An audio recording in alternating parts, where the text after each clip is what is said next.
वळत पुढच्या बातमीकडे 28 सप्टेंबरला बीडमध्ये ओबीसी महारॅली निघणार आहे।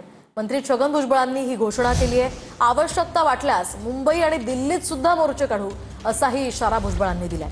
तर अंतरवालीमध्ये दगडफेकीच्या आधी बैठकीत पवारांचा आमदार होता असा आरोप भुजबळांनी केलाय। ओबीसी नेते आणि मंत्री छगन भुजबळ यांनी 28 सप्टेंबरला बीडमध्ये ओबीसी महारॅलीची घोषणा केली। गरज पडल्यास मुंबई आणि दिल्लीतही मोर्चे काढू असा इशारा भुजबळांनी दिला। 28 तारखेला बीडला रॅली आहे।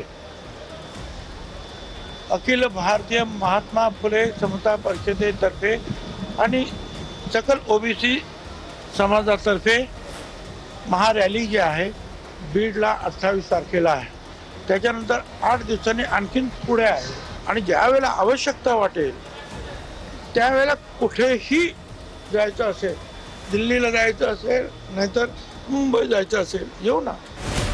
अंतरवाली सराटीतील दगडफेकीच्या आधीच्या बैठकीत पवारांचा आमदार होता असं भुजबळांनी म्हटलंय। दगडफेकी मागे शरद पवार यांचा हात वगैरे मी असा एकही शब्द वापरलेला नाही।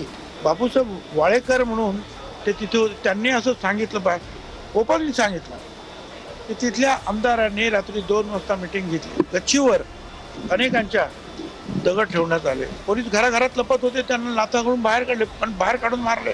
त्याची काही माहिती त्यांना नाही आणि ते गेले म्हणून उद्धवजी ठाकरे गेले आणि हे दोघं गेले म्हणून सगळे जायला लागले। हा मोठा झाला। सरकारनं कारवाई नाही केली, जनतेनं केली। नेक्स्ट अजय समझने वालों को इशारा काफी है। जहाँ